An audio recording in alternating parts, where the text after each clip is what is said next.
everyone, welcome to Vassals of Kingsgrave in a special reunion edition of our Lord of the Rings Reread podcast. My name is Bina 007. I will be your host today, and I am joined by Adam. Hey, this is Adam, Drownedsnow on the forums. By Shellfish. Hey, this is Peter. I'm known as Shellfish on the forums. By Matt. I was once known as Varley on the forums that no longer exist. Hey, this is Shane, EastTexasDirewolf on the forums. We're also joined by Paul. Hey, Paul, SerDinnerRoll on the forums. And by Brett. Hey, Whiteraven on the forums. And then, last but not least, by Mama Wolf herself, Nadia. Hi everyone, this is Nadia. Oh, it's so nice to have some of you back again that I haven't spoken to for so long. Can anyone guess, or did you cheat and look it up? When was the last time you put out a Lord of the Rings episode? It was years ago. Did we do a Hobbit reread? Yeah, we did a No, but just the Lord of the Rings actual episodes. When do you think they went out? What kind of episode number? I remember Silmarillion was around 5 years ago. So Lord it was of before the I had Rings children. Must have been, it was under 200. Must have been like a couple of years before that. The Silmarillion started before I met my wife, so yeah, it was more than 5 years ago. So it was back in 99 before Woodstock. Yeah. I was Lord of listening the to Limp Rings Bizkit. was probably like a good 7-8 years ago. Probably. Yeah, I think it might have been 2013 probably, or 14. Yeah. Yeah, Shellfish for the win. The first episode was VOC 50, and it came out on Christmas Day in 2013. Jesus And Christ. the last episode was VOC 102 and came out in 2014. So, yeah, it's a long time ago. I'm not even going to dignify how young I was. So what brought us to recording today is that I think in these kind of weird-ass times that we're living through, a lot of people have been reaching for books or TV shows or films that are kind of like comfort reading, like nostalgic and safe in a way. And I was rereading Lord of the Rings. I know a lot of people on the forums have been. And Shane was reading them. And you posed a question that kicked off this entire reunion podcast, Shane. So do you want to give us the alt history theme for our discussion today? Sure, the question I posted, I was reading and I realized, because we all have seen the movies 100 times, and we probably haven't read the books as much as we should, and so rereading the books. But I realized that Faramir was supposed to be in the Fellowship and Boromir was not. Faramir had many dreams, basically telling him he needed to come to Rivendell or whatever. And Boromir did have one dream, but they sussed Sure it he out. did. Just older brother be like, yeah, I had one too.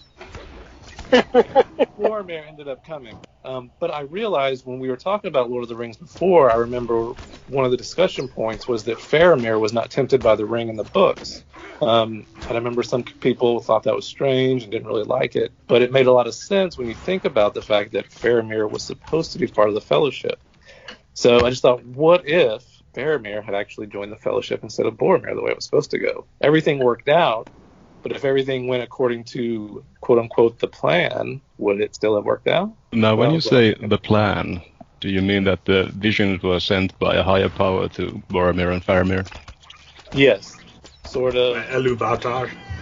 Yes, as Gandalf says, sometimes some things were meant to happen, such as Bilbo finding the ring. Or maybe he says that wasn't meant to happen. But I think there is sort of a guiding plan by the higher powers that we as men and mortal beings can throw a monkey wrench into. But we still have free will. Jennifer basically threw that monkey wrench in there. Yeah. So that was my question. Any idea? I have another question related to that. Why would Denethor let Boromir go? Because he was closer to Boromir, right? And he wanted him to be the clear leader. So why would he send him on this mission which wasn't even clear to them at the time? Jealousy of Gandalf, maybe? Like he thought Faramir was already too much in like The wizard's people. to the wizard people, and he didn't want to let him go. Or maybe some shit he saw in the Palantir. Yeah, that's what I was thinking. The Palantir. Yeah. He might have known sort of the purpose, and he might have had an idea that Faramir might not have done what he wanted, whereas Boromir would have. I think Faramir says like it was the willfulness of Boromir that like won out over his father's objections. Well, it is like a really kind of long road from Gondor to Rivendell, and it could just be the fact that maybe Boromir just didn't think Faramir would be up for it, being maybe a more protective older brother. I don't think so. I think he probably did have a dream, and just his stubbornness made him follow it, whereas Faramir was more willing to follow his father's wishes. This is sort of where my knowledge of the films and the books kind of blend in together, because in the Two Towers extended edition scene with Denethor and Boromir, Denethor definitely tells Boromir to claim the ring for Gondor, but I'm not sure if that is present in the books. I don't think it is. I don't think he knows. I don't think he knows what the ring is yet, because all they call it is Isildur's Bane. They didn't really know what it was. Oh, that's a good point. But they knew it was a weapon and it was powerful. They thought it was a powerful weapon. I think they thought that it was a powerful weapon. That's all they got from the dream. Some elvish weapon. The master wants it for the war. If he did a straightforward reversal, presumably Faramir doesn't try to take the ring off Frodo, so maybe the fellowship doesn't break off. And when you read the book, originally the idea is not that everyone's going to go to Mordor, but that they're going to go kind of towards Minas Tirith. Aragorn head with Boromir to Minas Tirith once they reach a certain point. Exactly. It was never this kind of concrete, everything is for Frodo and to get the ring to Mordor. Like, it was almost like, well, our paths are some ways together, so we'll accompany you. So let's assume they go to Minas Tirith. Does that mean that then Denethor is tempted by the ring, or does he go, or does he just carry on, and then it's Boromir who's guarding the other side of the bank? I think it's kind of more like the Fellowship reaches the borders of Gondor, and then the Fellowship does have they break up, not in as tragic a way as they originally do, but I definitely think Aragorn goes with Boromir to aid the defenses of Gondor. I think maybe Gandalf would want to send some of the hobbits with him because he knows this is when things get tricky. And then I think Legolas and Gimli at least stay with the Fellowship to go into Mordor, if only because Gimli is so damn stubborn when they first leave Rivendell. So, I think it goes a different direction. I think if Faramir's with them, Frodo doesn't try to run away because he doesn't have the epiphany that he needs to do it by himself. They all get overrun by orcs, and because there was hundreds of them, I don't think they could have fought them off. Yeah, especially without Boromir, who's their best warrior, so I'm definitely with you on that. Yeah. And if they get overrun by orcs, the ring starts to head back. They probably still get run over by the Rohirrim, but then the ring ends up in Rohan, where they're already in Saruman's pocket, so Saruman ends up with the ring. Or Treebeard gets the ring. It might just end up crushed right there with the Rohirrim running him over, but... Okay, so that Saruman ending with the ring would be interesting. I think Saruman would have ended up with it had Faramir gone with them, and the whole Fellowship would have either perished or been broken up right there, because they wouldn't have followed them. So earlier than that, they have three choices, right? They can go through over the mountain, through Moria, or through the Gap of Rohan. Aragorn doesn't want to go through the Gap of... they don't want to go through the Gap of Rohan because they don't trust Boromir. Because Boromir's saying Gap of Rohan, but that takes them close to Minas Tirith. They don't trust Saruman. They don't trust Saruman. And they feel like he's controlling that Rohan Gap. Mm-hmm. But we do find out later that the Gap of Rohan at that point is still held by Prince Theodred, I think. It's only a little later that Mon takes the fords. So actually they could have traversed it safely, but they just don't know it. With the one the son of the Mad King who's actually doing his fucking job. So they still go through Moria, Gandalf still falls, you think? Yeah. I don't know how that would Do you think there's any possibility that the hobbits leave with Faramir? Leave where? Leave with Gondor? Instead of being overrun, maybe he realizes that he needs to get them to safety and they leave. He is more of a stealth guy. The only reason why the orcs leave is because they get two hobbits. Yeah. And that's what they're there for. But the hobbits do manage to escape on their own, right? So who's to say that even if Frodo had gotten captured, he wouldn't have escaped? Well, they escaped because the Rohirrim the difference is that Frodo, they do manage to escape on their own, but he thinks he needs to go alone. And because of his experience with Boromir. Exactly. So if Faramir had said to them, come on, I'll help you, Frodo would, I think whoever had chosen to go with him to get away from the orcs, let's assume there's some kerfuffle, orcs get 2 hobbits, our 2 hobbits manage to escape. If Gimli or Legolas or Faramir or any of the kind of good guys who didn't have to go to Minas Tirith, which is... So then the interesting question is I think that Frodo would have accepted help, like he would have gotten that little boat across the river with other people. The question is Boromir had to go to Minas Tirith back to his dad. Would Faramir also have felt he had to go back to Gondor? Because Faramir presumably would have accepted Aragorn's kingship more than Boromir did, because Boromir kind of has a bit of resistance and jealousy. But Faramir, you get the impression, would have been, oh shit, right, we need to go back to Gondor. The king is back. Yeah, that's kind of the impression I get. But that was the plan anyway, right? Or does Faramir, because he's if Gandalf has died and he thinks he's so close to Gandalf and he's so honourable, would he have thought, as much as I have a duty to my father, I have a greater duty to keep these hobbits safe as they go to Mordor? Yeah, I think Faramir would have stayed with the hobbits. His first duty is to Gondor. I mean, even if he had gone to Rivendell, that would have been for Gondor, right? So I'm assuming his loyalties would still be... Yeah, but his loyalty... How best does Faramir serve Gondor? Yeah, by going with Aragorn, and they got Aragorn, Denethor, Boromir, or staying and protecting Frodo in the ring. I certainly think Boromir would definitely be the one to be, like, just looking just at Gondor. Faramir, I think, has enough of the kind of... You know how, like, they say... Sees the bigger picture. Yeah, Faramir and Denethor are more similar in how, like, they have, like, Númenorian mind powers or whatever. Like, that he would, like, kind of agree with Aragorn that, like, okay, yeah, like, going to Gondor would kind of help the cause and everything, but, Sauron's gonna keep coming back until we destroy this thing, so I do think he would go with Aragorn and the rest of the Fellowship to destroy the ring, if they're not killed by Uruk-hai. Yeah, I kind of agree. I feel that that's part of the essential character of Faramir, is his nobility and his ability to put the wider safety of mankind ahead of his duty to his dad in Gondor, ultimately. But do you think that the ring would have tempted another member of the Fellowship? Because isn't it Galadriel that warns Frodo that the ring will start, tempting them, and then it's confirmed by Boromir's actions, and that's why he's like, I gotta peace out alone? Yeah, he's really the only one that ever gets tempted. Eventually. Yeah, and when they go to Galadriel, she sees that he is going to do this, right? I mean, she already sees it in his heart, or whatever she does, whatever mind powers she has. She tells. Because I remember when she looks at Boromir, he kind of flinches away. That's the movie. Or something. That's the movie. She does tempt every member of the Fellowship with leaving, though, when they first arrive. I sort of feel like every member of the Fellowship would have gone for the ring eventually, and Sam's loyalty and love for Frodo is sort of the only things that's topping it, that even Aragorn and Legolas and Gimli would have eventually succumbed to the temptation.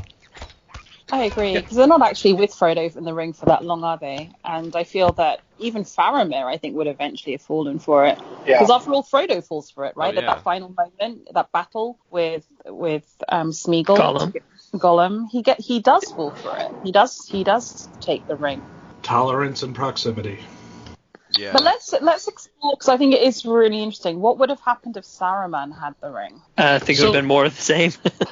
So, correct me if I'm wrong, but doesn't he make his own ring of power in mockery of the One Ring? Yeah, but it's like a store brand.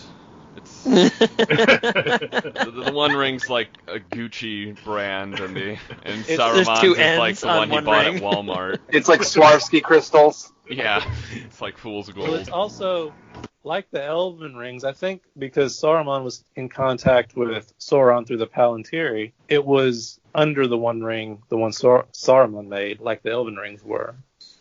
I thought he made it independently. Yeah, I think Saruman made it independently, because doesn't Gandalf talk about how he studied the old ring lore? And he is a Maya of Aule, I believe, the same as Sauron, so he kind of has that knack for crafting.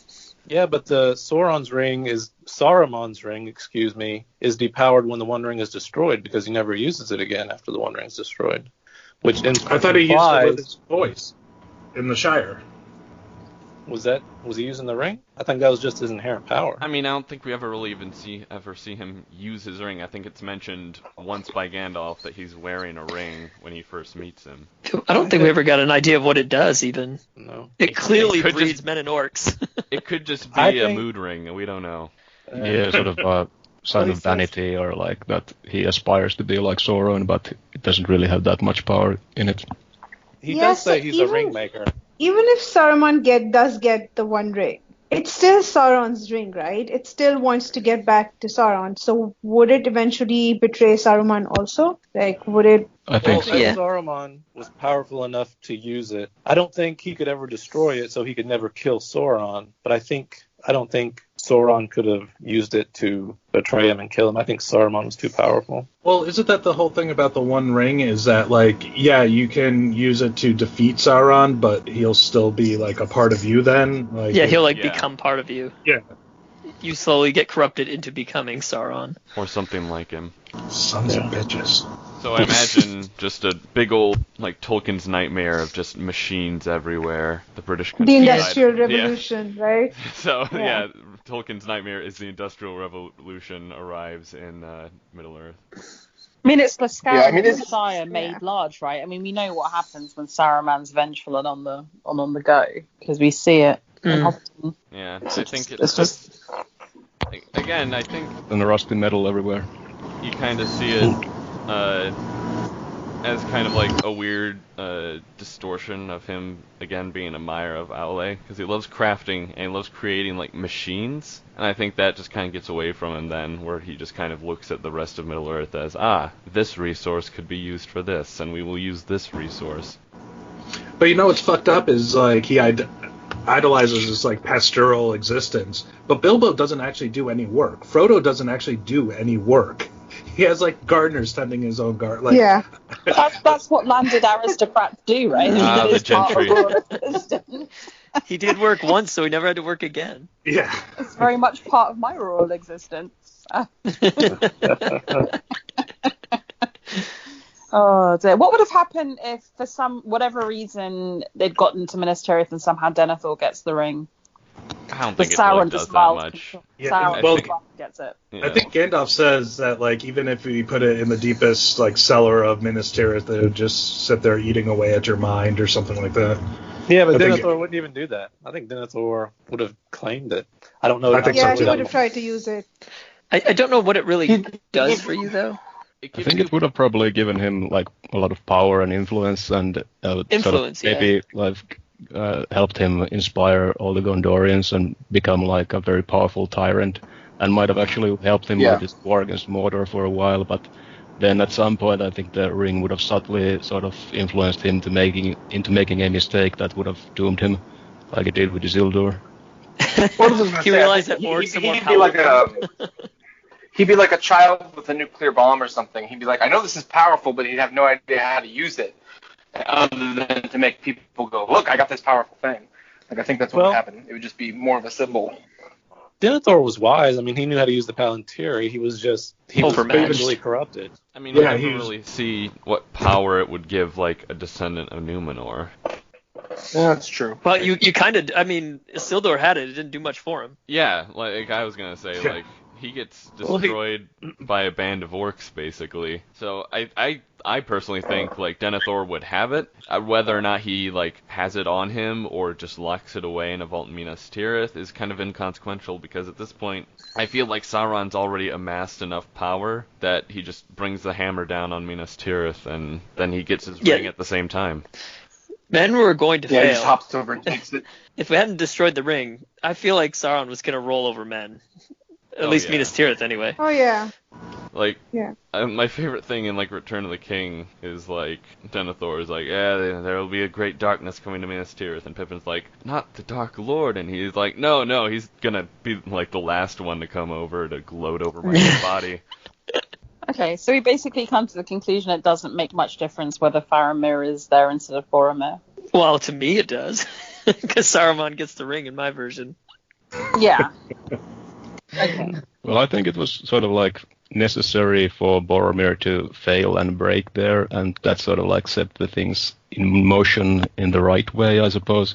But then again, this is the only way that it went down, so it had to go down this way. So it's kind of a foregone conclusion there. Yeah, and it's a lesson that teaches them, like, anyone who thinks that maybe they could use the ring, like, no, you can't. And, like, Frodo knows, like, he has to finish the quest. And he has to separate from the Fellowship. I don't know if the Fellowship could have got as deep into Mordor as they did by themselves with Gollum's help. And I don't think the Fellowship would have let Gollum help them. I don't think they would have. Oh, for sure, no. If Gandalf was relatively but Gandalf was dead at the time of the splitting of the Fellowship.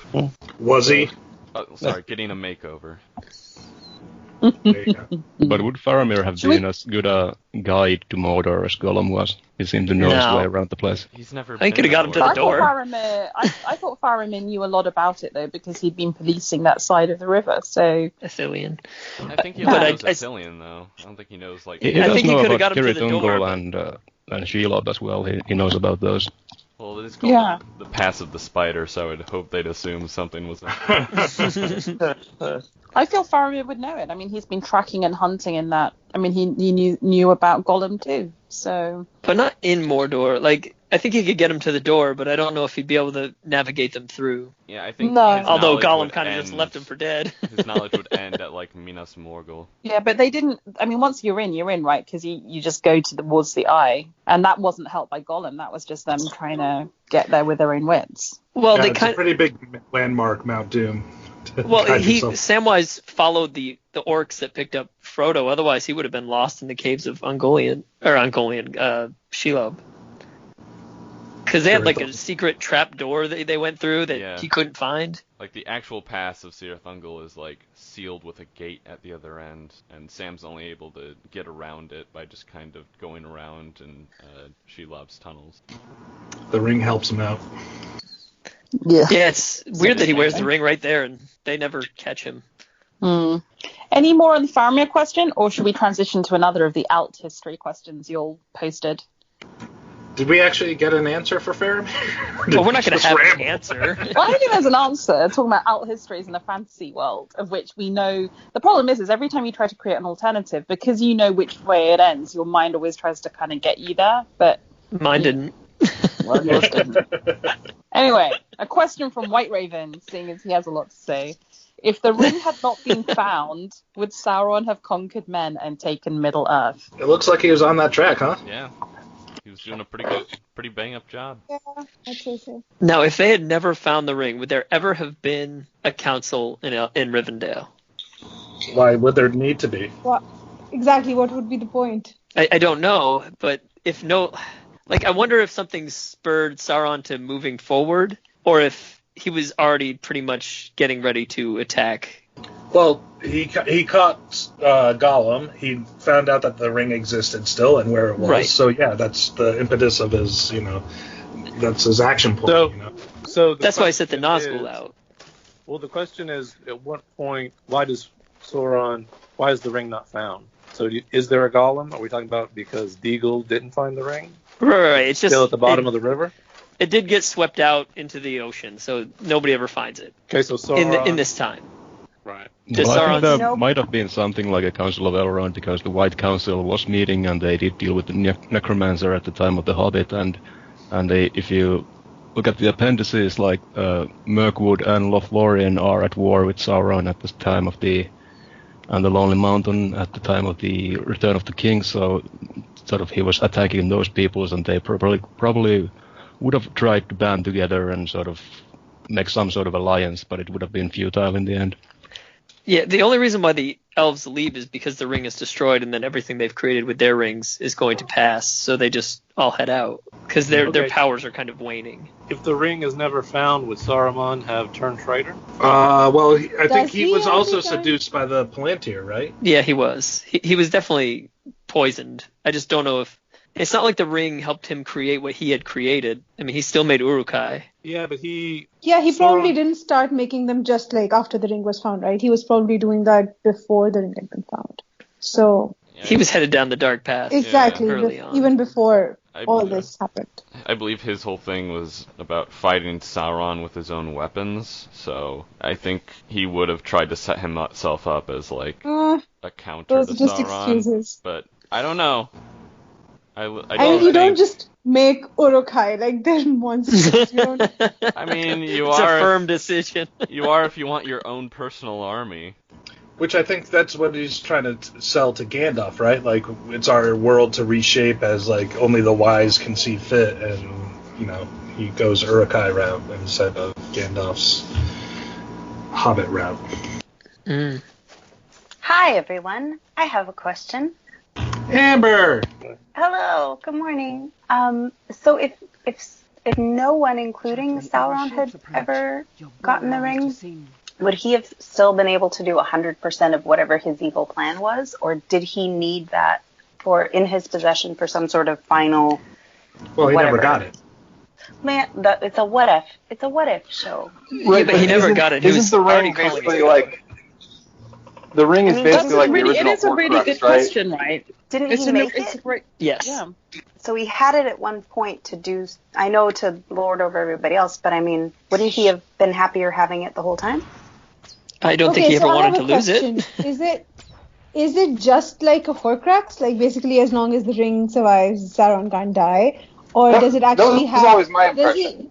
Does he actually use it to wield some kind of power that he can only focus through the ring? Is it I think also like a both. wand, or is it just a Horcrux? I think it's both. Okay. Yeah, think because that's as the time ring. goes on, if you can't kill him, he just keeps coming back to power, and eventually he wins. Yeah, I Wait, think he like, also what kind of is- like siphons off power from the other ring bearers because he made that sort of deception there. Like he tricked the other peoples into wearing his rings and like is kind of siphoning off their mojo or whatever. So it gives him extra power, but he's also poured a lot of himself into it. And without it, he probably wouldn't be able to sort of take physical form. That's what I was thinking, that he was trying to become like his best version of himself, right? Get a physical form, ultimately powerful. He still has like a visible form in the books, but it's like all twisted and like a shade. I think this one would like And it's a giant eye. give him his cool armor. No, he's not a fucking giant eye. Physical form. It's a sort of mist and shadow and dust or something like that. Like when he Some, dies, like, he's sort shadow of of Alice. Yeah. yeah, there's It's this like big shadow that reaches out, but it's kind of ethereal in a way. But he's kind of like the ring wraiths, right? Like they can put on clothes and everything, but they're kind of like in the shade world. Like they exist in both worlds at once, but they don't really have physical characteristics here. Yeah, I think they said the cloaks give form to their nothingness or something. Right. Which is- Like that. Like things that shouldn't be sort of caught between the two worlds. Right. Then how do you kill them if they don't have a physical form? You How do don't kill them. Kill them. A woman does. Like, but Eowyn does kill Yeah, one. but Eowyn- I think Yeah, she I've always- disperses him, but I don't think she kills him. Doesn't she? I don't know. Didn't he wasn't there like a scream and whatnot? I don't know if that is just a movie. It was, but But she does kill him, right? Occasion that Because he could says, come back in his death scene. I think it was something because like the whole prophecy is that no man can kill him, and Eowyn says, "I am no man," so it implies that she does manage to kill him, right? But they're already dead, aren't they? No, I don't think they're dead. Like, The number one They've Google kind of search for faded Does the away. Witch King is Does Right. the Witch King actually die? All right, so I'm on Tolkien Gateway. Here it is. when the ring gets destroyed, he dies. Just like everyone else who had a ring, basically, except for the elves, because theirs were never touched. So Mary stabbed him in the sinew of his leg, it says, with the blade of Westerness. Yep. yeah. As he drew back to kill the woman, which gave Eowyn the ability to drive her sword through his invisible head. The sword broke as his crown toppled. The Witch King gave a great horrible wail, perishing at last. So it says So he does perishing. die, and it's not even an elvish blade or anything. It's just Eowyn's sword, which I'm assuming was made in Rohan, right? So you don't even need a special sword. You just need to be not a man to kill one. That's right, a hobbit and a woman killed him. Well, the Hobbit blade was made by like the Numenorians, and But that was the reason why it could hurt him. Yeah, it was Like- made That in was the reason honor why it could because, hurt him. Yeah. I think it was it had runes and spells on it that were kind of meant for the Witch King's bane, because the Arnorians had waged war with the Witch King for ages, and they kind of sort of like At the same came from the point, Barrows. When they're under attack at Weathertop and Frodo slashes at him with the sword while yelling Elbreth, doesn't like Aragorn say, the crying out of Elbreth probably did more damage to him than your blade did? Or is it because Frodo's such just a shitty swordsman that he hit him with like the He probably blunt closed end? his eyes. I mean, Sting's only supposed to be like a dagger length, right? Yeah, he for didn't have normal Sting humans. yet. He didn't have Sting yet, yeah. Well, that's right. They might have been Elvish blades though, or were they? They were. From They were They Elvish. were from the Barrow Downs, so Yeah. they were it's the same blade that Merry has when he kills. Well, he doesn't kill the Witch King, but helps kill the Witch King. He So just if they loosened can the be top. killed with just if they can be killed with just any sword, why have none of them been killed yet? Okay, well, In all the centuries that they've lived. I think the But Witch they- King can Why only were they be never killed killed? because like there's a fancy prophecy that he can be killed. Like, Yeah, exactly. Leave the Witch King aside. There are 8 others. yeah, Why the have I others. none think of them they sort been of- killed? Well, the others. Didn't If they? you don't even need like a magic blade or anything. Didn't But, they sort of die when Elrond washed them like down the river Well, they can in be the Forge of Bruinen? dispersed, but then they go back to Sauron, who's like, Yeah, exactly. okay, here's new forms and here's new weird flying creatures. Barad-dûr is their rebirth point. Yeah, they respawn. They respawn. Yeah, they sort of coalesce back into their forms, I suppose. So is that what Sauron does? Like they die and he brings them back? Only with the Witch King, there's no time to bring him back because Sauron also gets destroyed. Yeah, because I think their spirits are tied to him because they held the rings for so Okay, long. that makes more sense than, they've never been killed before. Yeah. Okay. I think as long as the ring survives, they can survive. So the ring is a Horcrux for them also. for him, it was a nose ring, and they stabbed it, and it broke his ring. That's why the Witch King dies. That's why they called him the Witch King, because he had all sorts of piercings. He looked funny. I've got a question. What if Theoden King just says, you know what? Nah, you asked for help, Gondor, but fuck it. Just got my kingdom back. Gonna sit this one out. Well, much like in the movies, I'd be like, why the fuck is he saying that? Like, Yeah. in the books, it doesn't make sense. Like, in the books, like, Theoden was, like, his dad was, like, spent most of his life in Gondor. Like, Thengel was, like, a... Fighting with Aragorn. Well, Yeah. to be fair, even in But the it would movie, it's make only no like one sense. line. He's like, why should we help him? Oh, we're going to help him, but why should we? Yeah. For The movie Theoden version not is to more go. dramatic, better arc. But that would be Riders that of would Rohan just are be tired. stupid, right? If they don't go and they don't make this last stand with the Yeah. Gondorians, then once they're destroyed, Rohan is next. Like Rohan Yeah, that's- is Gondor's neighbor, right? So once Yeah, Gondor that'd gets be- overrun, they would be next. So wouldn't it be better to make like one last big stand together instead of Which is fighting what they do. separately? Yeah. Yeah, Well, exactly. So it would maybe- make no sense for them not to go. Maybe they will become a vassal state and negotiate a peace.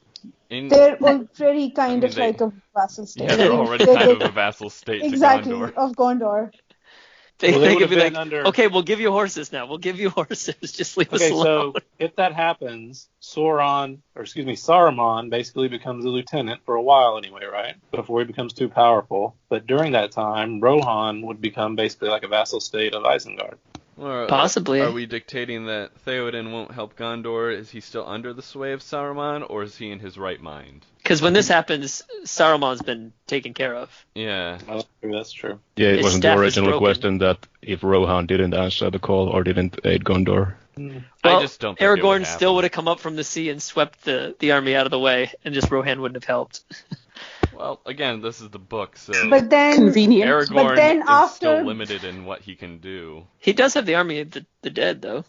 No, he doesn't. Even No, in the- the even army in the of the book. dead in the books, like after they take Pelargir, the armies of the dead's like deuces. You can have the remainder of the Gondorian forces you need, but even then, like the only reason, like Mordor has broken through the main gates of Minas Tirith when the Rohirrim arrive, and Aragorn's still a few Yep. hours away, so they would have been able to push. Well, into they the meet in the city middle. by then. Yeah, but I don't think they would have had the men. I think Minas Tirith would have fallen without the Rohirrim, even with Rohirrim Aragorn. needed to forestall the orcs from like running right into the city. And Theoden dealt with the Haradrim as well. I think that was kind of a big deal as well. And they killed the Witch King. Yeah, exactly. The Witch King would still have been alive. So. Do you think Gandalf could have handled him? Because he kind of got pulled away because of the Denethor thing. Because he was about to head out to handle the Witch King. Yeah. Technically, he's not a man, so I'm assuming he could kill him. Well, I think they were sort of evenly matched at the gates. That was the impression I got. Yeah. Yeah, and then the Horns of Rohan call, and that kind of drew the Witch King's attention away, and then Gandalf had to deal with Denethor, and that was that. Theoden died because of Denethor. Sure did. Denethor, that little bitch. Any other alt histories? Okay, how about this? If Sauron wins, do you think the Valar will just leave Middle Earth to be hell on Earth, or are they just gonna send a tidal wave again like they did on Numenor, or just wipe it all clean, or just leave it alone and let everybody live hell on Earth? Well, it wasn't the Valar that sent the tidal wave, it was Iluvatar himself. Oh, okay, Iluvatar then. He constructed all this so that wouldn't have to happen, so... Yeah, like, Iluvatar's intervention is Bilbo finding the ring, everything happening is Iluvatar. Making sure Boromir goes instead of Faramir, because Faramir gone, obviously. Making sure So no matter what them. happens, Iluvatar's going to step in and make sure that Sauron doesn't win? Yeah, it's in the music. Okay. Everything Morgoth had devised. Why hasn't that happened? Like, Sauron has tried to take over so many times, so why hasn't there been a stronger step taken by the Valar or by Iluvatar to stop him before? Well, I mean, he broke Numenor, so that was a big move. Yeah, the Valar but don't like to get involved because when they get involved, it's like cataclysmic to the area. Yeah, and they've been kind of notorious in poor decisions. So can't they just can't they just go to Barad-dûr directly, like just destroy that part cataclysmically or whatever? Valinor is completely separated from Middle Earth, so I don't even know how much power they have now in the domain. Like, I think they can watch over and they can send like help like they do with the wizards, but I don't think they can really leave Valinor at this point personally. Or even want to. Maybe Ulmo does, but he just kind of hangs out at the bottom of the ocean. Yeah, they sort of also send kind of divine inspiration and sort of like invisible help as well. Like, I think it's implied that the Aragorn ships are kind of pushed forward by sort of magical wind as well. And Elbereth definitely helps, like with Sam, and she breaks the Watchers. Yes. Yeah, and even sort of little things like showing Sam the star and sort of urging him to go on and giving him hope. I think that's also kind of a divine intervention there. And for all we know, Manwë actually sends the eagles. He's like, no, you go do your job. Yeah, he's like, where the fuck you been? I called you months ago. Yeah, but I think that what Peter said about the wind coming from the west is like to speed along Aragorn's ships was the divine wind. So it would have come even harder if the Rohirrim had made a different choice, maybe.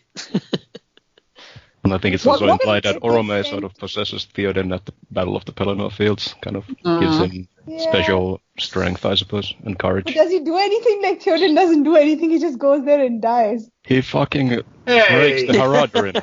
He breaks the siege, he defeats the Haradrim, he saves the day. Yeah, he kills the Chief of Khand, I think, or something. Oh, yeah. Shellfish, who's your favorite character in Lord of the Rings? Lately, I've been leaning to Boromir, but I do like Theoden as well. Yeah, I was sensing that. I was sensing the Theoden. The defensiveness. Don't fucking talk shit about my dad.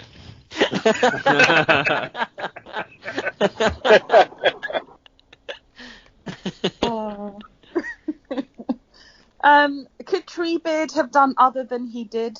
I don't think he'd want to. I don't think he cares. Yeah. He had like a vendetta against Isengard all of a sudden. I mean, Treebeard did enough. Like, he destroyed Isengard. That's huge. I always find it a bit skeptical. I'm always a bit skeptical that Treebeard did anything. I just feel that the trees would have been, or the Ents would have been a bit above it all. No time for humans of any kind. There are slightly worse ones and slightly better ones. They all just respect the forest and they're all terrible. Yeah, by the time they decided to act, it would have been over. But so he still would have acted against Isengard for making direct, threats to the trees, right? Because they're tree herders and they're wiping out all the trees. Yeah, but it takes them a lot. They lose a lot of herd before they do any action. Yeah. And it didn't even sound like they were going to get any action done until they heard like the whole story. Yeah, so if hasty. Pippin and Merry hadn't gone with the Fellowship, would Treebird have actually done anything? Because he hadn't done anything, and, Saruman had been threatening him for a while. Doesn't Quickbeam already report, that the trees by Isengard are being culled? He already knows, yeah. It's not like in the movie where he's like, oh my god, what the fuck happened?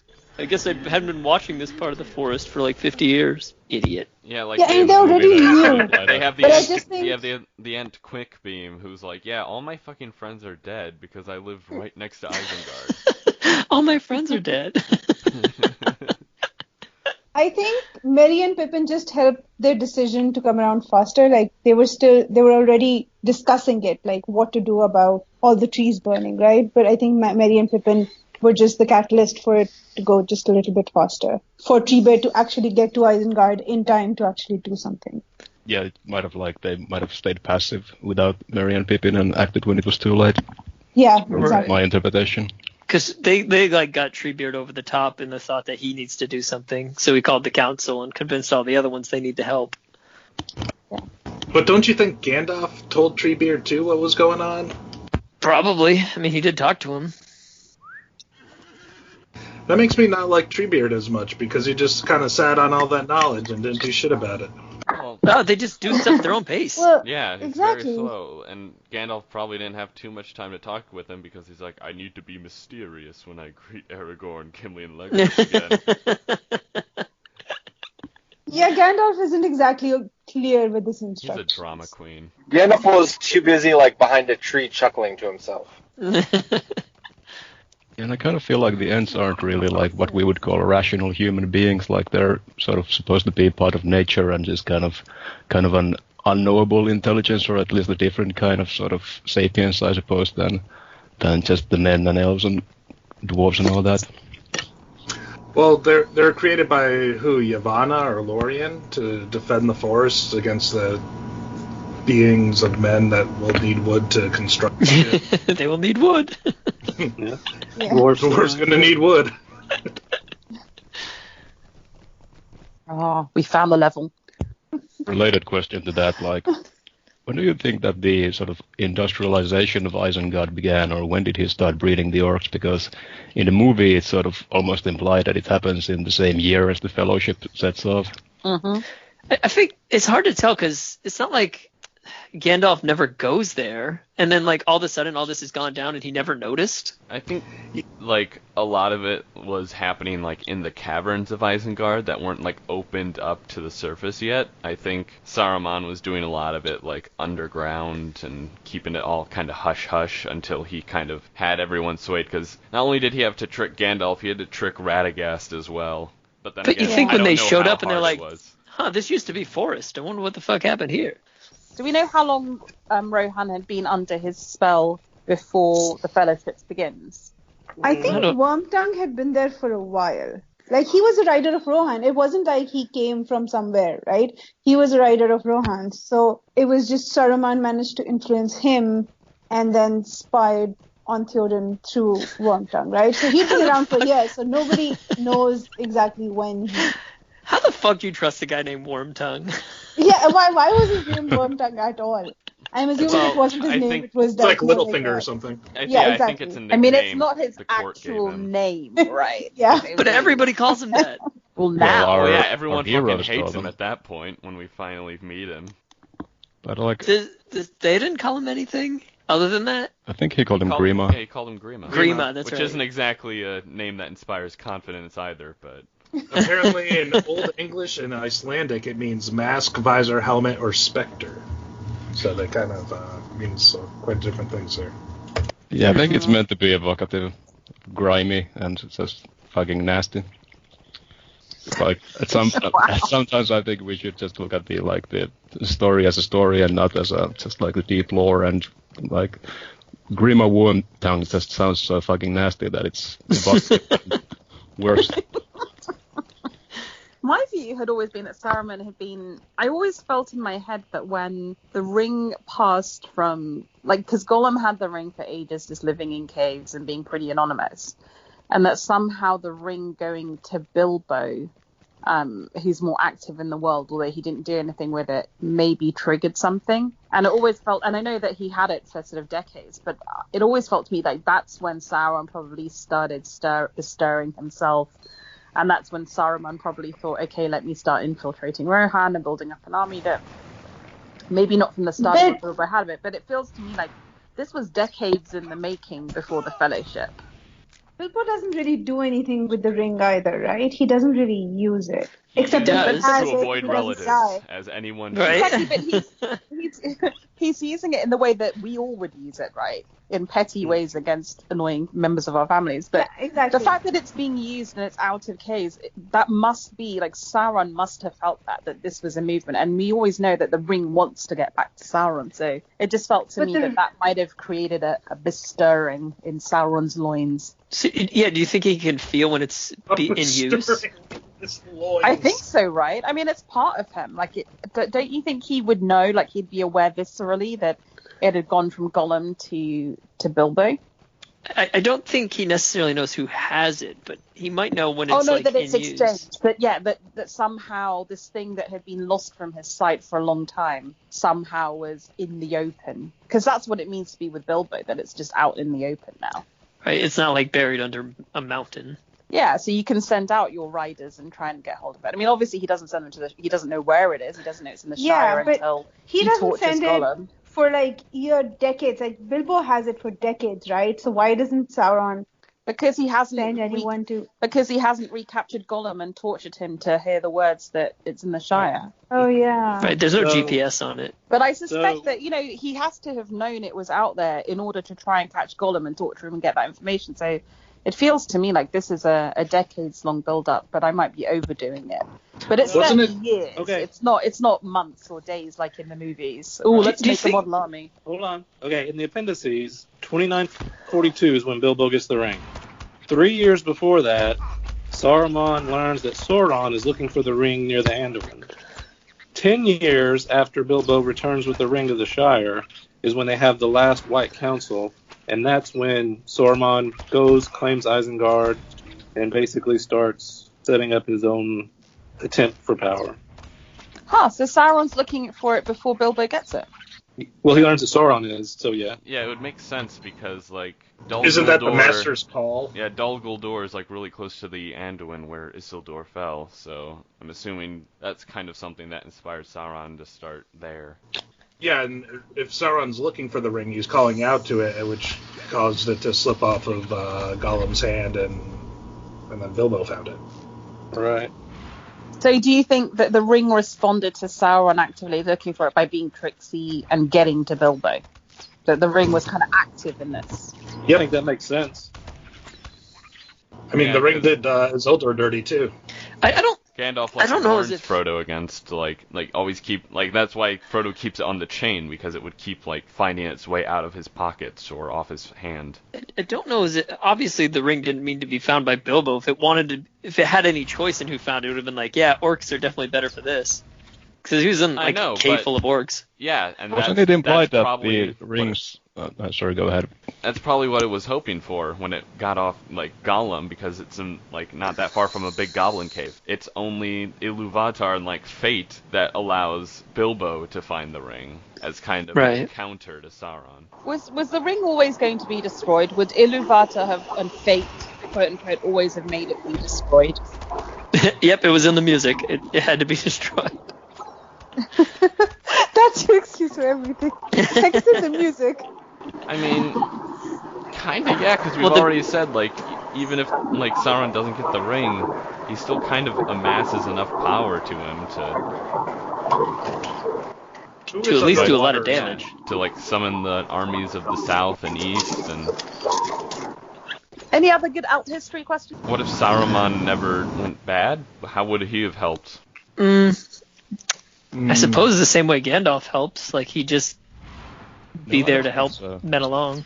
Gandalf is sort of a hope bringer and kind of his powers in inspiration and guidance and wisdom, but Saruman might have like made war machines for the good guys or That's just right. organization or something like that. Yeah. They would have had catapults that would have reached him. So, I had a question about what Sauron was doing in Dol Guldur or whatever. So we're saying that he was looking for the ring there, but then the White Council like drives him out, but somehow he gets stronger and goes to Barad-dûr and like. Well, he really doesn't get starts stronger everything? then. I think he retreats because he's not ready to fight yet, and then he starts amassing power in the south. But And he like traded up by being defeated. Well, I don't know if I call it. He's not defeated Well, I at think Dol it took him Guldur. decades. He just They- retreats. Yeah, he like flees Dol Guldur before the White Council can destroy it, and even then the White Council can't fully destroy it because the foundations are tied to him somehow. I don't know, like everything Sauron makes is somehow tied to him. It's all a big Horcrux. It's all a big Horcrux.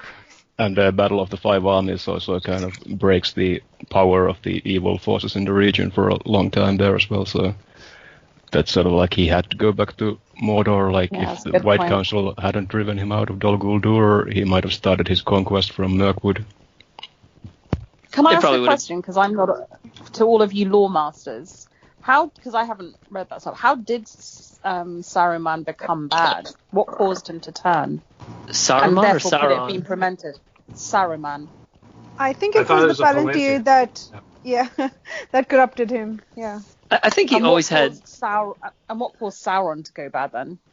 He was seduced by followed Melkor. Melkor.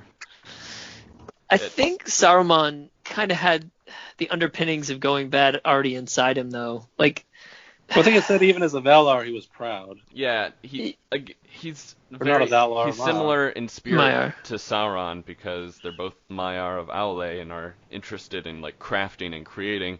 And like so many of like I believe like the Balrogs were also like Maiars of Aule who fell. well, Aule No, was so they're- close they're to going fires. bad in himself. Fire, yeah. Well, Aule was almost yeah, by making like his the creation dwarves. of the dwarfs. Even like he was pretty But- much. But his thing was always I create because I like creating, not because I want to hoard this thing. Well, that's Right, why. He didn't create to have dominion over the dwarves. He created the Right. dwarves so they could also make stuff, and he had pupils to teach. And yeah.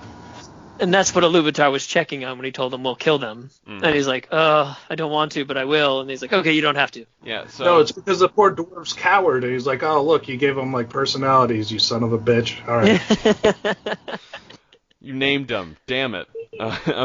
But yeah, so like Saruman and Sauron are both former Maiar of Aule, and so I believe they have that constant underpinning, that constant like temptation to kind of create stuff to grab more power, to become more than what they initially start out as. And like even at like I kind of get the feeling like even when he first arrived in Middle Earth, he was a cocky piece of shit.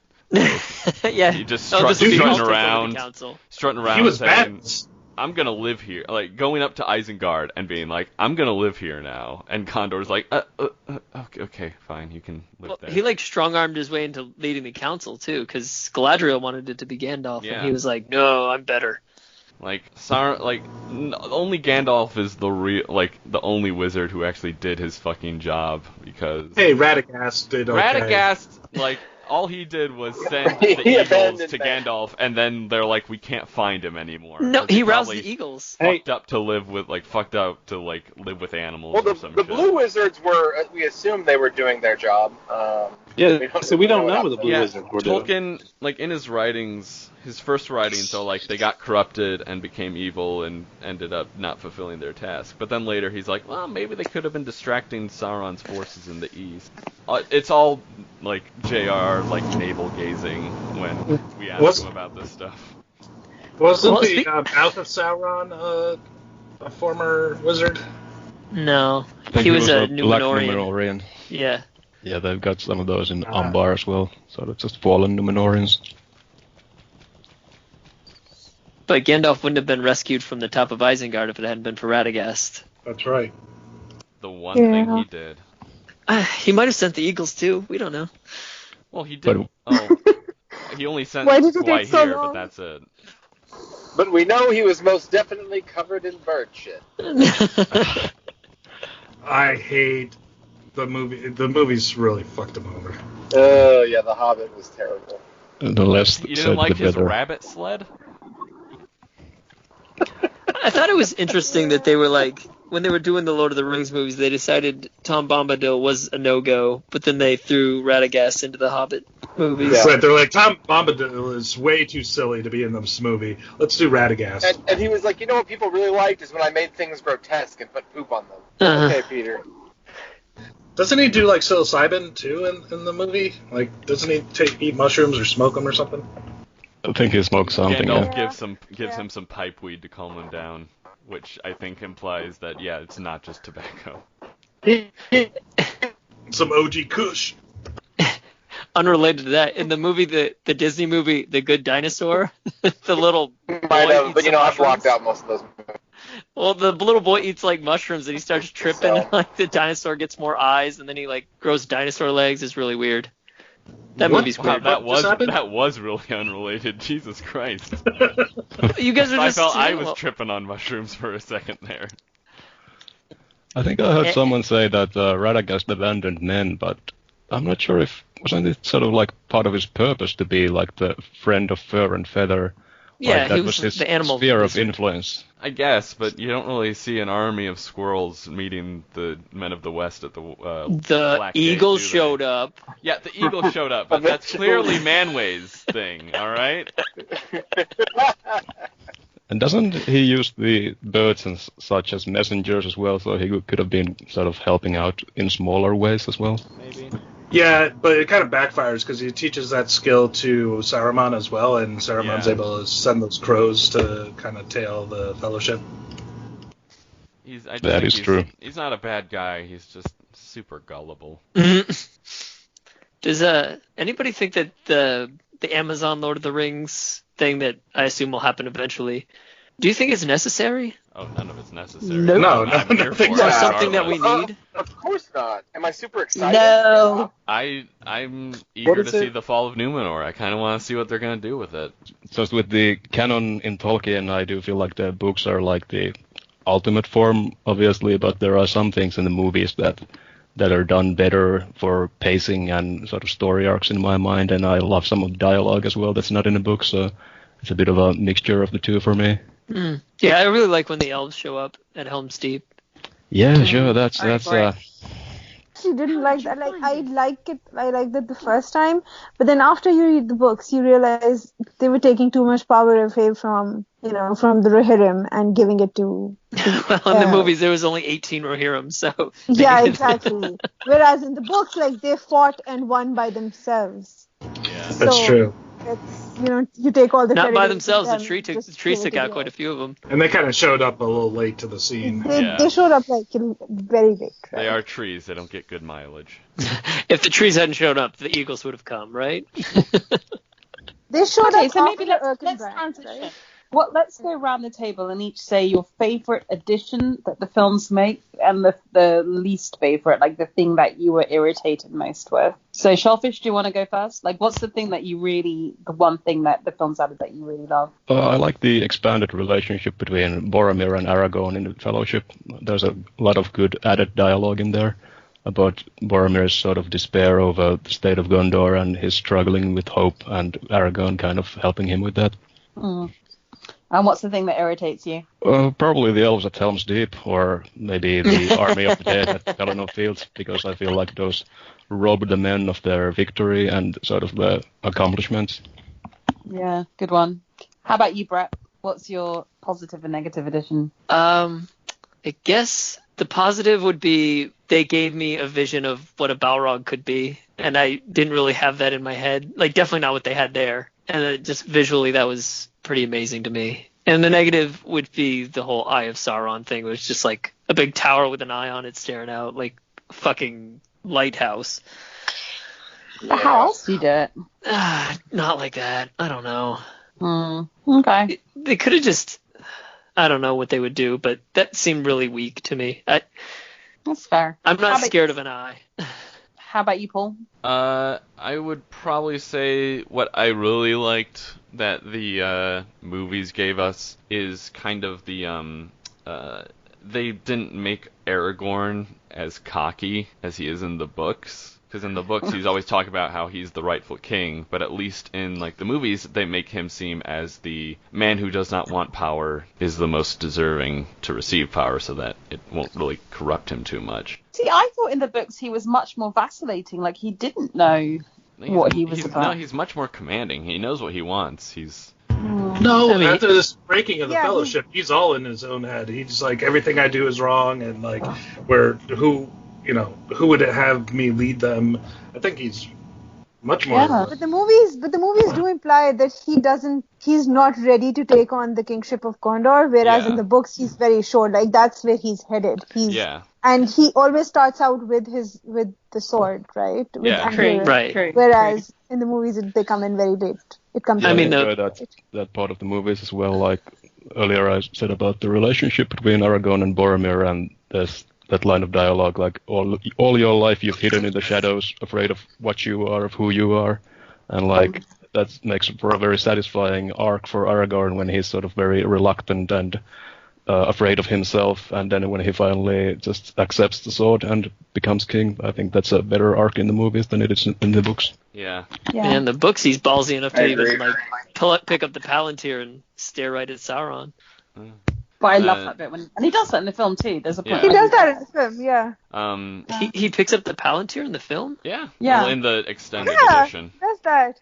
I don't remember that. very long. As a means of tempting him. Oh, you mean when he just picks it up and throws it on the ground again? No. In the extended edition, he like confronts Sauron through the Palantir to draw him towards the Black Gate. He calls him out to the field. Why do I have no memory of this? Well, you should watch them again. They're fantastic. Long have you hunted me, long have I eluded you.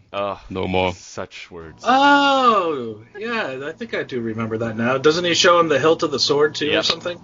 There's my brain working again. And then coffee kicked in. Paul, what's your most irritating thing? It's a tie between the Army of the Dead being the one to charge the field with Aragorn, like Shellfish said. Like, it's because first off, you don't get to see the cool Lords of Gondor with Aragorn. You don't get to see Angbor the Fearless, and like you miss out on that. And then the other one I would say is the absence of the Grey Company of the Rangers who come south to help Aragorn. The Dunedain. Yeah, the Dunedain. Yeah. His kinsman, and I would have loved to see like more Rangers, because like the only Ranger of the North we meet is Aragorn. Yeah, last of his line. Yeah, so it's like the line of kings is ending with him. It kind of feels like, I think, because he's like the last person alive in the North who's like a Ranger. How about you, Matt? What's your best and worst edition? Oh God, I think the best is just kind of giving the landscape and the Shire and all these big, like, set pieces a really the cool visuals. Yeah. I would say that I agree with Paul that not seeing all the Lords of Gondor, not seeing Prince Amroth, and like it's really just Rohan and Gondor, and those are the only two people that are fighting against Sauron. But I think a bigger offense was that Faramir took Frodo and Sam and was going to deliver him to his father. That is the correct answer. Well done. Thank you for playing. Yep. Yeah, that's really against his. That's what made him such a great character in the books, and he wasn't tempted by the ring, and he lets Frodo go to do his, to whatever fate Frodo has, and I think that's the movie really fucked him over there. How about you, Nadia? Least favorite would be the Elves at Helm's Deep.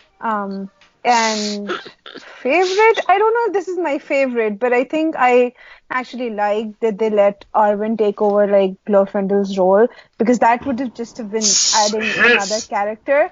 No. What?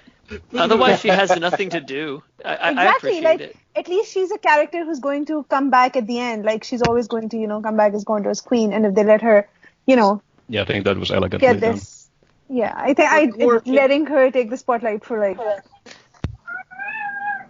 And I mean, what was the point of adding Glorfindel in there anyway? Like, he's only there for like a couple of scenes, right? Even in the He book. killed a Balrog and came back from the dead. But that was in the Silmarillion. So yes, if it was the Silmarillion and you cut Glorfindel out, that would be terrible. But in Lord of the Rings, it's fine. If you instead give that role to a character who's going to come back at the end anyway. Well, it's not like he came back from the dead. Leigh sent him back. So, I mean, yeah. I mean, that's semantics at that point. He was dead, he came back. Because it's like the story shows you this hugely powerful character, and it's just like light is streaming from him, and he's like so wonderful and powerful, but then he doesn't help the heroes at all. So Exactly. So why wouldn't he be a part of the I wouldn't say he doesn't help them at all, but well, he just chills out in He Rivendell. just carries Frodo back to Rivendell. That's all he does, Elrond right? wants to send him, but then Merry and Pippin are like, no, we're doing it. So what? They had like a limit of 9. Like they couldn't send any more people. What was wrong with that? Also, it what was has wrong to with be sending like one more this, person? it's a secret mission, and like when like Frodo has the like ring on and can see like the shadows and everything, like he can like Glorfindel is like shining so fucking bright because he's like seen the trees of Valinor and stuff, and so like imagine going into Mordor and every like wraith and like the Dark Lord just sees this massive like bonfire just walking into his stronghold. It's like, oh, they're probably over there. Brilliant. Well, the correct answers, in case you're wondering. I mean, I think for me, what is the best addition is just visualizing it. So for me, it's Minas Tirith and also the Argonauts when they go by on the little boats and they pass by that. I feel it gives me chills every time I see it. This majesty, this like beautiful ancient world. And the negative, I don't know. There's quite a few, but I think what they did to Faramir's character was pretty heathen. But I don't like the pirates either, because I think it's everything that Shellfish said. This is the battle where men have to stand up for themselves and to prove their mettle and to create a new world and a new age. And they were men, that, dead men. Well, they are ghosts basically. Maybe it would have been better if they had just looked like 50 pirates and not like this massive CGI luminous green. And maybe if they had been a little less cartoony, Yeah. I think a lot of it's to do with the CGI. It's a bit like that. Which was the version of the Incredible Hulk that had really bad CGI? And it was like the bouncing. All of them? All of them. Yeah. You have to remember too, like when this was made, like the late '90s, like for what they did with CGI was actually, pretty incredible. But I'm surprised none of you mentioned Tom Bombadil or the Scouring of the Shire, though, because those are two that get more. The Tom Bombadil thing makes some sense to me. It would have slowed down the process. Yeah, for a movie, I get it. Well, I was going to say the movie. of the Shire.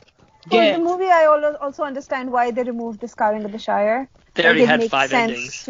Exactly, that they've already had like the big climax where they went to the Black Gate, but just adding another one would have been too much. That's because they really needed a 4th film. And they already killed Saruman. But when you read the book, it's amazing because you get back to the ring being destroyed, and there's a whole nother whatever it is. A quarter of the book left. Yeah. So I actually think that, and that's why you get criticism for many endings. I think there should have been a 4th film.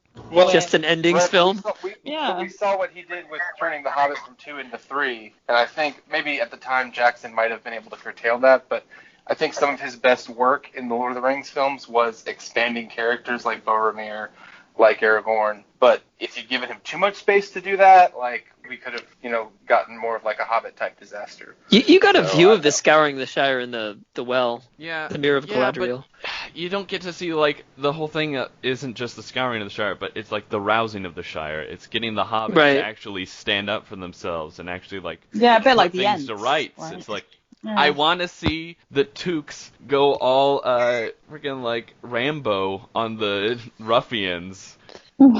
Like you just find out that Pippin's dad has just been hunting any ruffians who wander on. You're just pissed because you never saw Hobbit die. No, I'm pissed I didn't get to see hobbits actively kill people. That's why I'm pissed.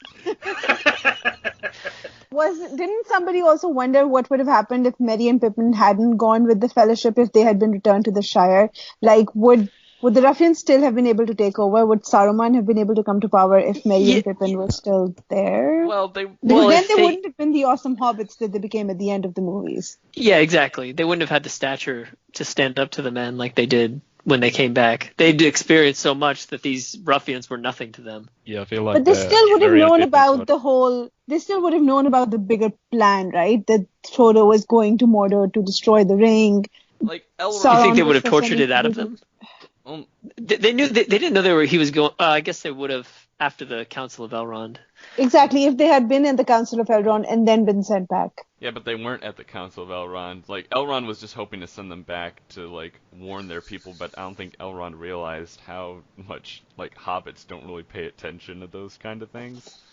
Like, Merry and Pippin coming back saying, hey, there's a war going on out there, I feel would kind of be Glad we're back in the Shire. Would be like the hobbit equivalent of, like, wearing the sandwich board that just says the end is nigh.